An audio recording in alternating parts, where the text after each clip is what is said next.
I was talking, can we cuss on here? Yeah. Oh, I was talking shit about his business. Yeah, so I was running the food cart at that time, and like most small businesses, you run into problems, which the public don't necessarily understand. So the public starts to publicly bash you to destroy your business. Clint said he opened at 11 a.m. He went open. No, I wasn't open. I was out of the country. He went open the next day either. I was out of the country. He went open the third day after that either. I was on my way back from being out of the country. And I said that was bad business. And apparently they took it personal. Well, it got back to me, and it started a big ruckus on Black Portland. And I appreciate the ones of you that were defending me and the ones that still to this day hate him. I appreciate y'all. But yeah, I had an employee that didn't show up to work while I was out of town and really made my business look bad. So, but he did redeem himself because once they came back and I was actually open, served them some food and everything, they went back and said some really gracious things about the business, which kind of increased the business. So I determined that, hey, if people love to love this guy and love to hate this guy, why not start a business with it? No publicity is bad publicity. Yeah, exactly.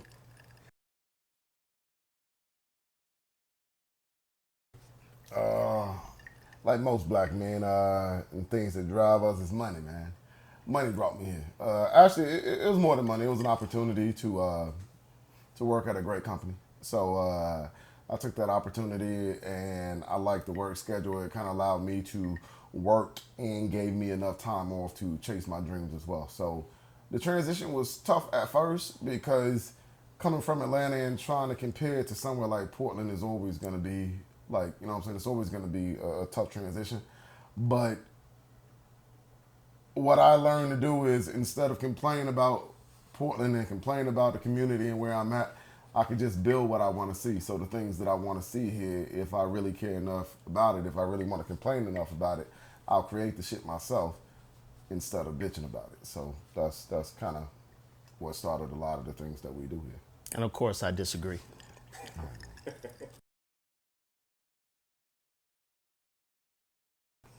I came here from Cali, but by way of Georgia. I was working in Georgia at the time, and then I got an employment opportunity, and I took it. And for me, I can adapt anywhere. I was prior military, so I was constantly moving around. So moving to Portland really wasn't any different than living anywhere else. But what I found that for me, Portland has a lot to give as far as entertainment, the arts, and what drew me was the hip hop scene in Portland. I used to manage a female by the name of Lyrices. I got to appreciate Cool Nuts. There was one rapper, Portland George, that was dope. So I was on the scene when Mighty first broke out. So, I grew an appreciation for Portland, and then they used to have po-hop. So everything that I wanted was here. It just fizzled out once the climate kind of changed. You said the hip hop scene in Portland, and I don't know why that shit was funny to me, and I'm sorry. And it's kind of shit where people don't like me doing.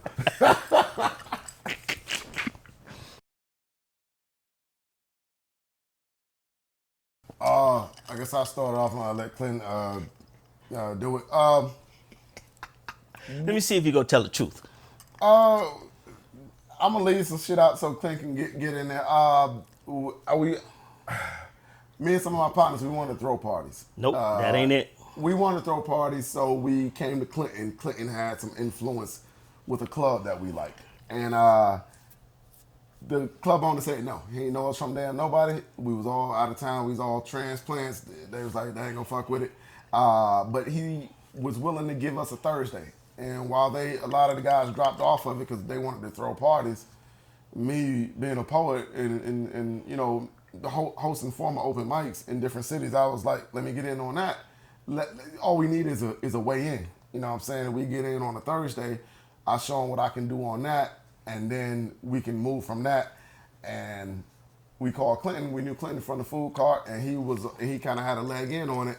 And pretty much we started running open mics, and from the open mics we got to the podcast. And Clinton will tell you the rest of it, the part I left out.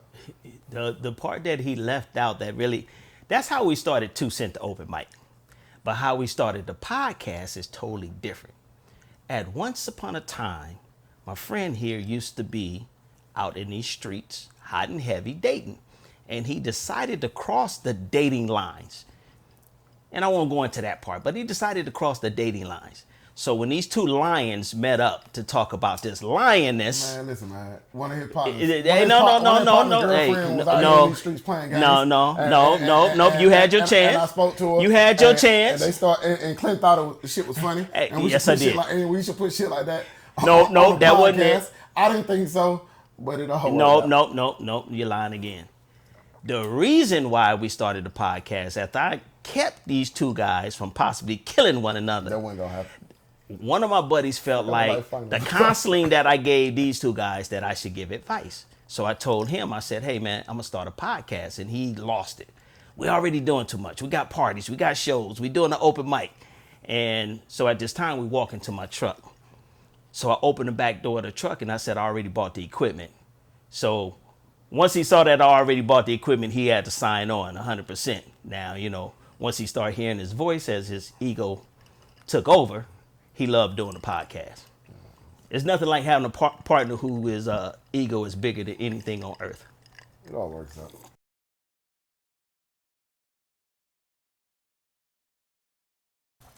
Whatever somebody else ain't talking about, we try to stay away from hot topics because we figure you can go to any podcast on any day of the week and you pretty much, it's like if you listen to ESPN, everybody pretty much talking about the same topic. So we want to find topics that are engaging, things that mean something to people, but at the same time, something that it might not be on your radar right now. You know what I'm saying? Because these are still important topics. Just because your favorite celebrity didn't do the shit this week don't mean they shouldn't be discussed. So we do it kind of like that. And honestly, I don't come up with the topics.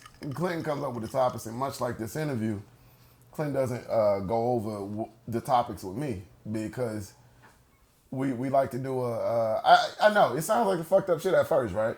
But that's why I told you don't give us the questions, because if you give me the questions beforehand, then I'll try to formulate an intelligent answer to where I sound way more knowledgeable about the shit than I really am. But if you surprise me with it, you won't be able to ever get a true answer out of us. So for my answer, I feel like we just talk about the shit that they now talking about. I don't know how Clint feel about it. Yeah, he's partially right, as sometimes he normally is mostly wrong. But I come up with the topics based on what I think is interesting to people.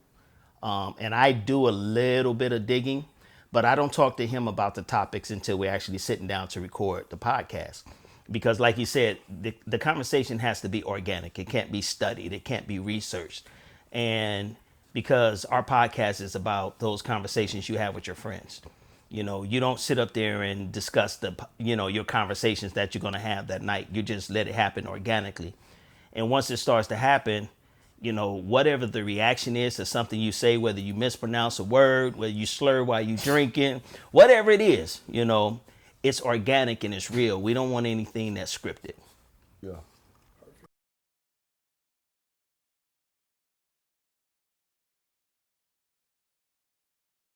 Arguments. A lot of them. We try to come to an agreement that this is your lane, this is my lane.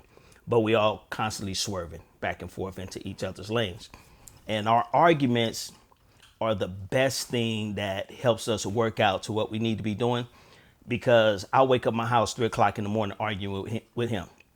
He's arguing. We've been at our, official jobs in a conference room arguing, because there's a passion for doing this. Mine is more of a ideal and business side.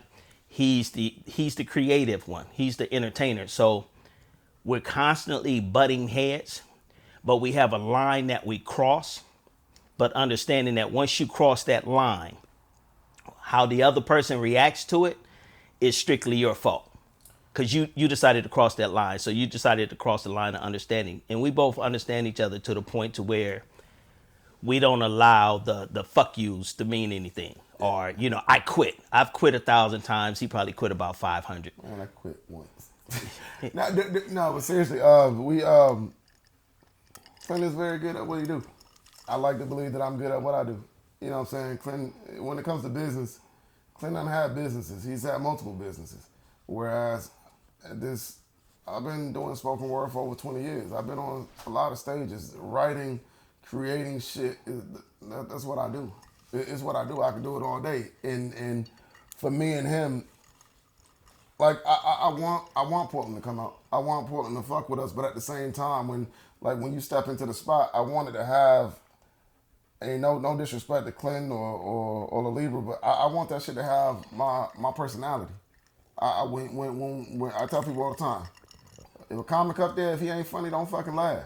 Don't celebrate this motherfucker for what he ain't did nothing. If the shit ain't thought provoking, you don't gotta fuck. I don't want you clapping and snapping. This is we want to share. We want to share with each other, but everybody ain't gonna get a trophy. You know what I'm saying? But I like that because it makes people hungry and it makes us come out and we do this. And like you said, like as far as what the show sound like, that's me. Everything business behind that show, that's Clint. All right, what this shit looks like, that's a Libra. We and that's how we do it. We and I have the final say on what that show sound like. Can they throw in their opinions? Yeah, they can even overrule me on some shit that I think because there's three of us now. You know what I'm saying? But everybody kind of defer to me when it comes to what that show look like. And on a podcast, it's the complete opposite. I can say, Clint, I don't want to do this damn podcast. Clint said we doing this shit at 5 o'clock. I guess I should be there at 5 o'clock. So, that's just kind of how we work. Everybody stay in their lane. We keep it respectful. We argue hard, but at the end of the day, we argue hard. But I know he argues so hard because he wants the shit to be successful. I argue hard because I want the shit to work. I'm not fucking arguing with you because I don't care how the shit gonna go. If I didn't give a fuck how the shit was gonna go, I just let your ass have it. I can't let you have it because by the time some shit go wrong for us, one of us, and I already fucking said it. And behind closed door, we just, I told you. I fucking told you. I fucking told you.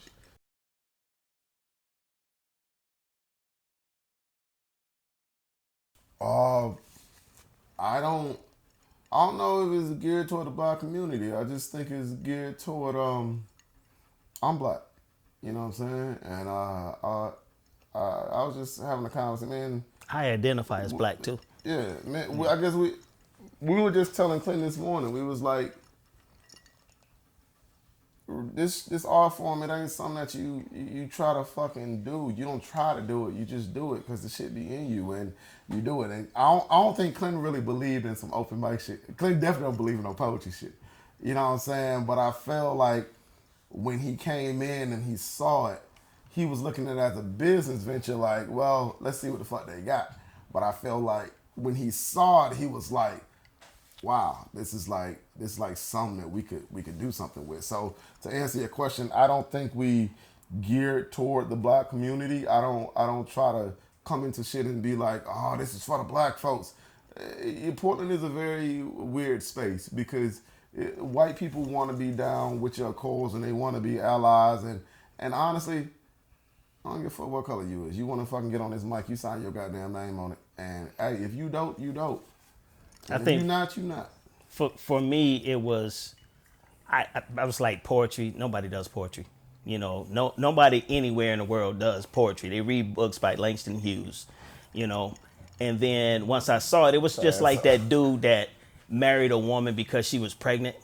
So, I married, I married this whole thing because it was like the baby is on the way. So, I jumped into it. But then it's like, after a while, you realize, you fall in love with it. Now, I done tried my hand at poetry, and it's garbage, but, I done tried my hands at it. But you really have to look at this thing and go, you know what? I mean, this really grew from the mud and turned into something great.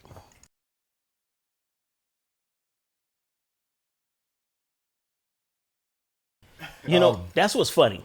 There's tons of black people on this side, but they don't have an Adrian Wright. They don't have an Adrian Wright. Adrian saw a gap and he filled it with Black Portland, right? Yeah. Where you can find the information.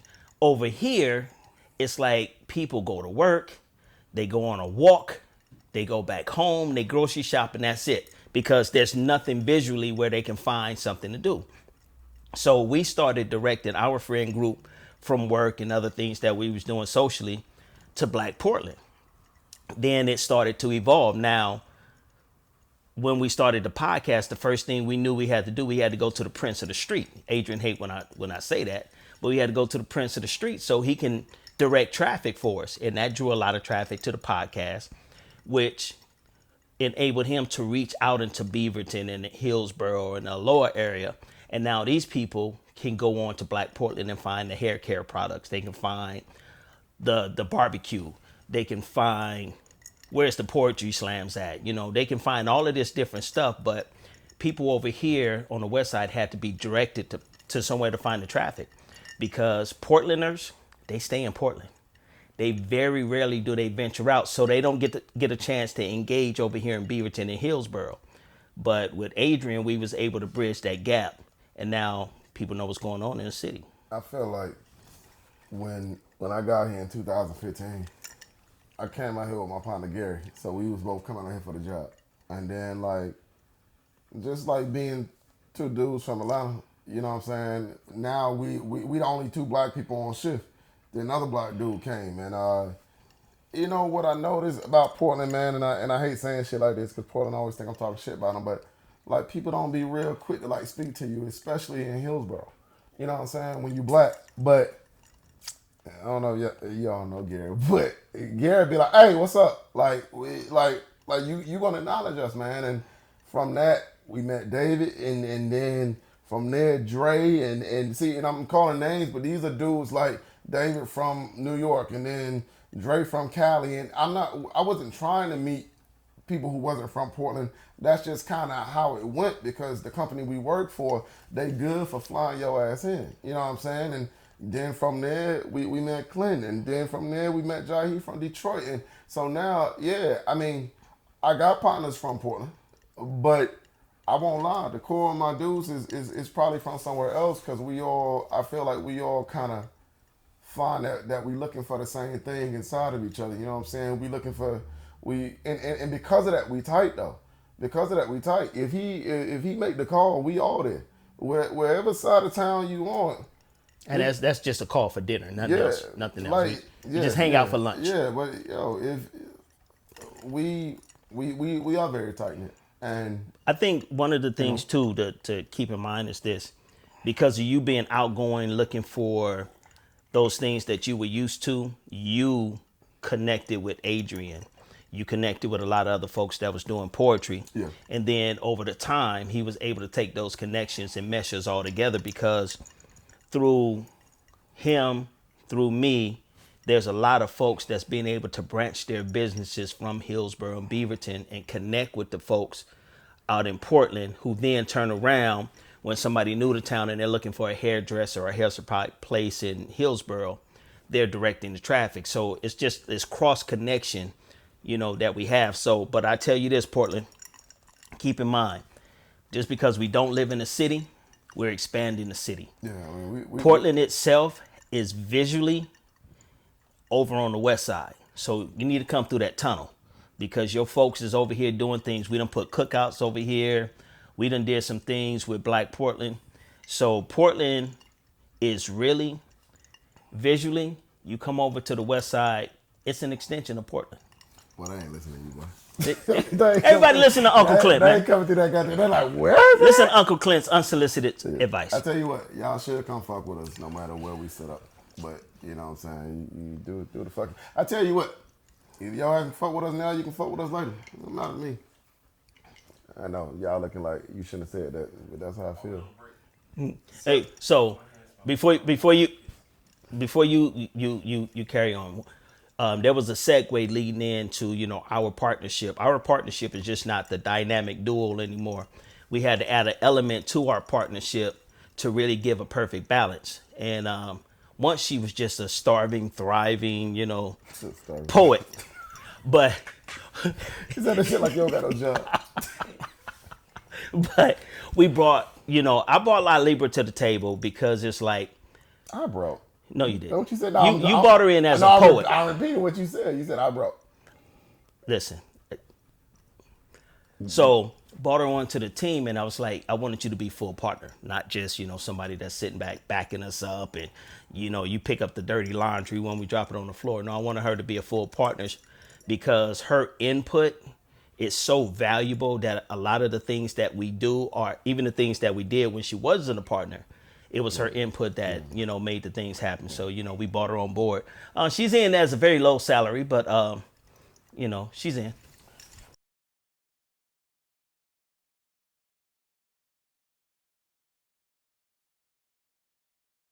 Do you want to walk out of the room right now? No, let me go first. That way you can go second so you can redeem me because it's so when I say this silly shit right here.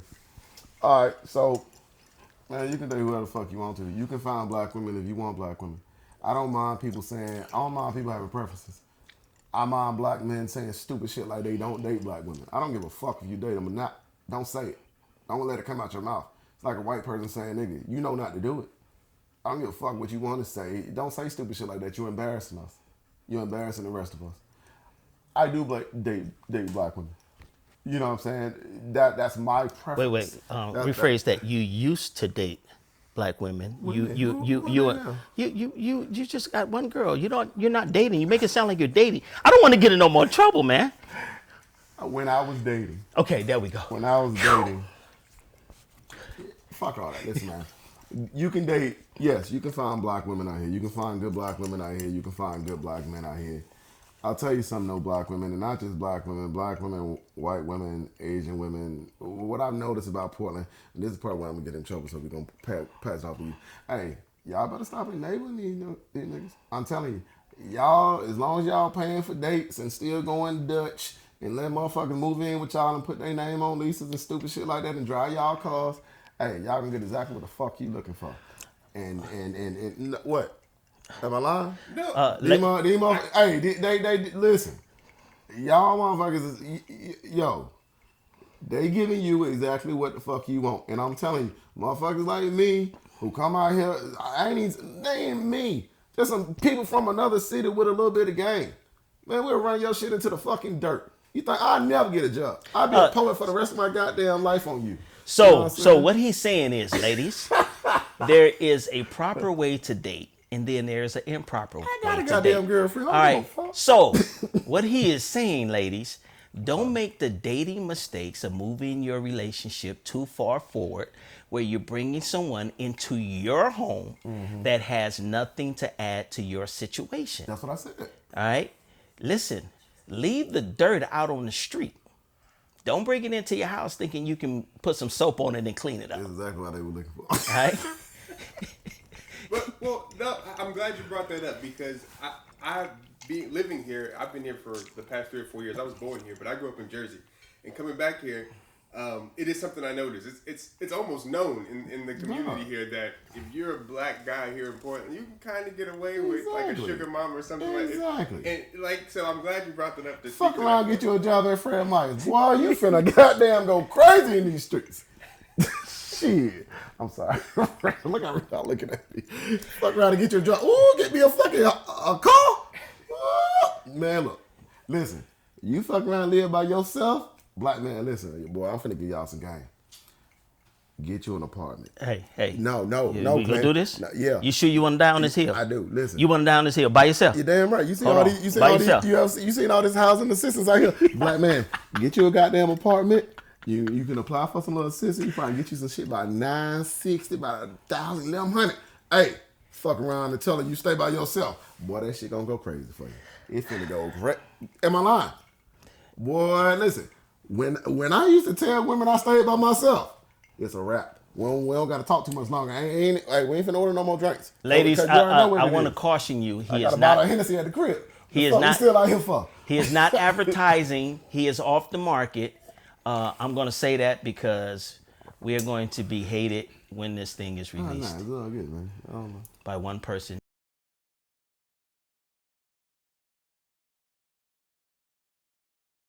Don't be scared to do it. Don't be afraid to fail. And this might sound weird as hell, but I set up my business to fail. I set it up to fail.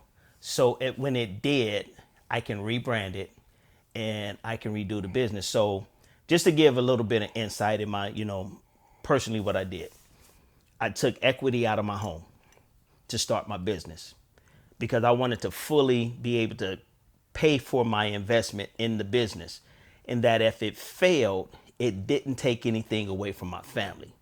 So, but not knowing how to run the business and pretty much getting advice from, other restaurant owners who were willing to give free information, I knew that there was going to be a point that I may fail. But every time I got to that point, I wasn't afraid to ask other people for answers to whatever questions I had. How to price the plate of food, where to shop, how to do different things, how to do your taxes, which money is your good money and your bad money, and that is a thing. Understanding the balance in between family and running a small business, because you're going to put in 80, 90 hours a week owning your own business.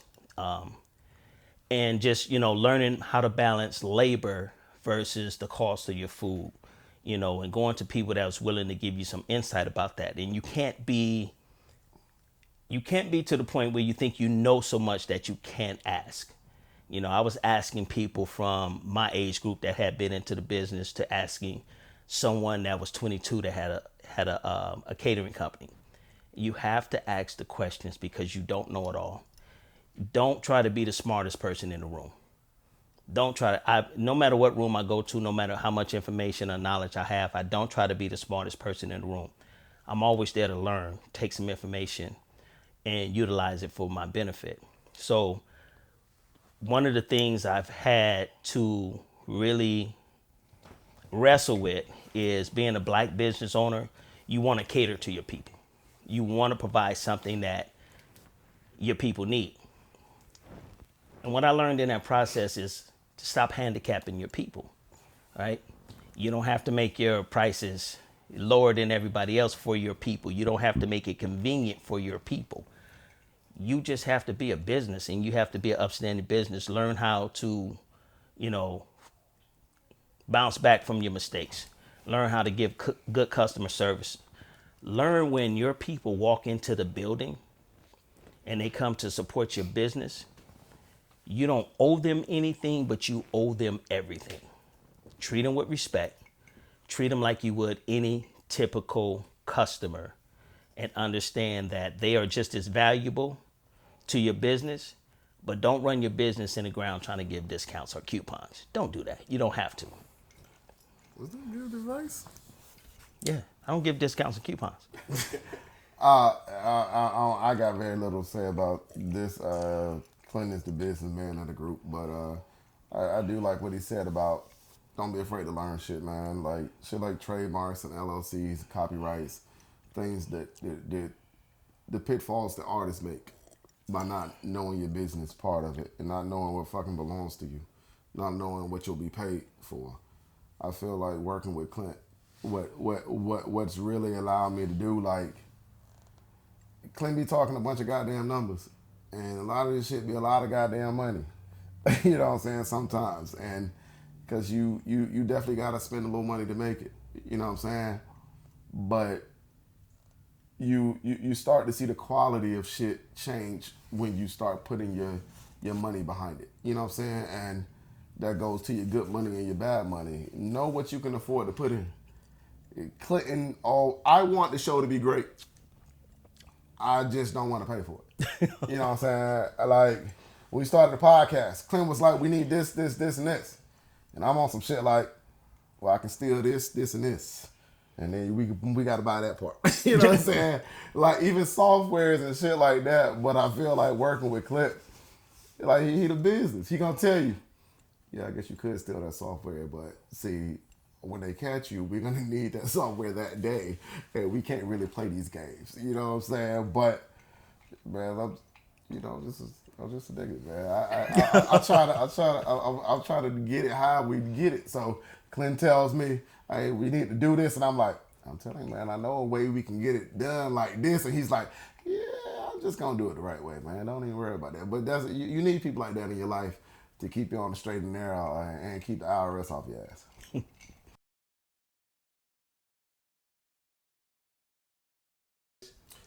You being management, let me speak from the employee and you can speak from the manager. I wish you wouldn't have told my title, but it's all Okay. good. Well, I'll say this. A lot of folks out here, man, People be afraid. You know, a lot of people out here, they're afraid to go to work, man. Or I don't know if they're afraid, they just don't want to go to work.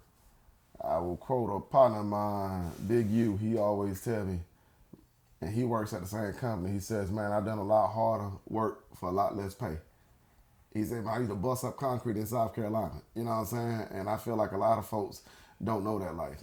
But I do. I've done a lot harder work for Now a you lot gonna less make pay. these folks believe they No, overpaying man. us? No, man. I just feel like be appreciative of your opportunities and go to work, man. Like, just go to work, man. I feel like, I don't know why that shit is a lost fucking art out here, man. Just fucking go to work. I feel like people, God, man, and I hate to run down, and I never want to run down this city because I know where I got to eat. But, like, go to work, man. Like, I don't think it's a city thing, though. I don't think, you know what, it ain't a city. You know what, it's not a fucking city thing. It's a whole culture thing right now. Go to work, man. Just go to work and then build what you want to build after. Man, I tell my girl all the time, you think I fucking go to work as hard as I do to fucking not chase my dream after work? I'm going to chase my dream hard as hell after work. Every fucking dime that don't go to car note and insurance and some rent and mortgage somewhere, that shit gonna go to my dream. I gotta put it in there because at the end of the day, you gotta find your happy somewhere. And if you think happiness is about having a bunch of fucking money in the bank, fuck around and get to that money. Fuck around and see, don't you goddamn got a life you done spent doing some shit that you're not proud of. I think for me, giving advice to young folks out there in the corporate world, your corporate world could be working at McDonald's. So don't think it has to be this, big company. But the advice I would give to young people is this.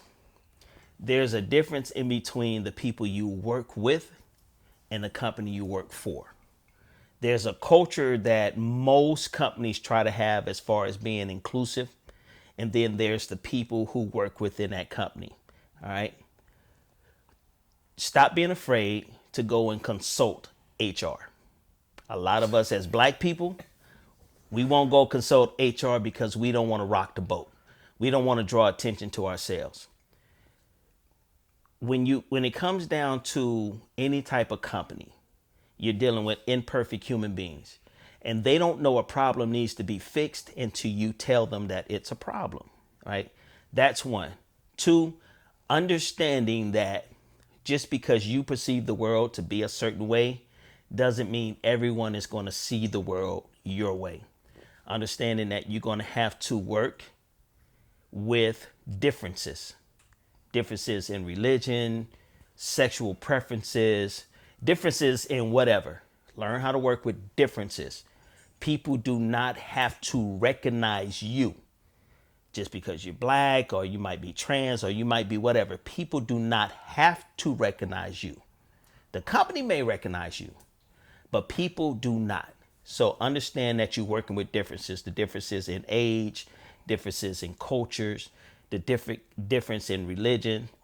And if you're offended by something, do one or two things.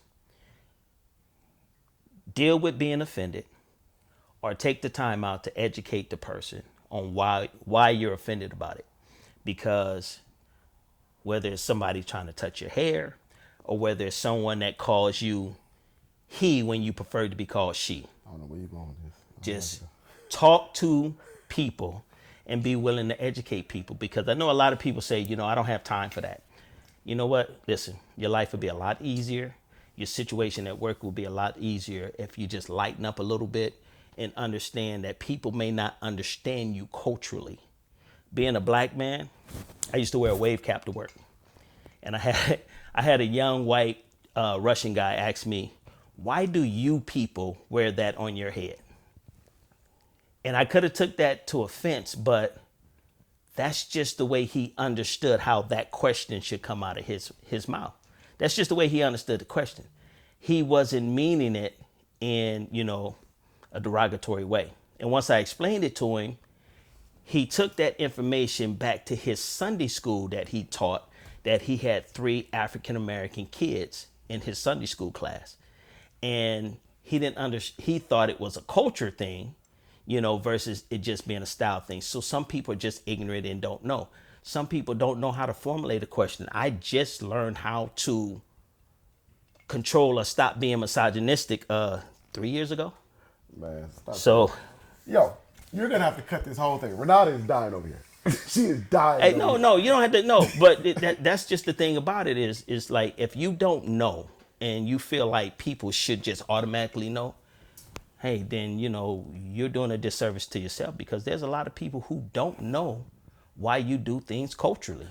I'm a little too far out west to chime in on this, so I'm gonna stay quiet because when this is over, the Libra's gonna goddamn tell you that you need to speak to this young man and cut this whole segment out. I promise you, No, stop. Because the thing about it is, just because you disagree or you don't agree with a person, just understand. The bottom line to it is when you go into corporate America don't care about your feelings. They care about the fact that you need to get along with this person and work. The funny thing is I agree with you. However, in my agreement with you, I know I'm not scared of La Libra. You can't say that. I'm not scared of her. No. Let me tell you something. I actually agree with you because I'm a black man and I know don't nobody give a fuck how I feel. But that's why I just take my ass to work and go to work because I know don't nobody give a fuck how I feel. But I want you to know she believes that people are supposed to care how you feel and that we want more than that data in that email. I know we don't. Can she outrun me? I don't know. I don't want you talking to her right now. You're gonna get in a lot of trouble with this shit. Listen, until she gets 100% buy-off from her physical therapist, I ain't got nothing to worry about. I'm back on that shit. Yeah, I can say what I want to say. She can't catch me.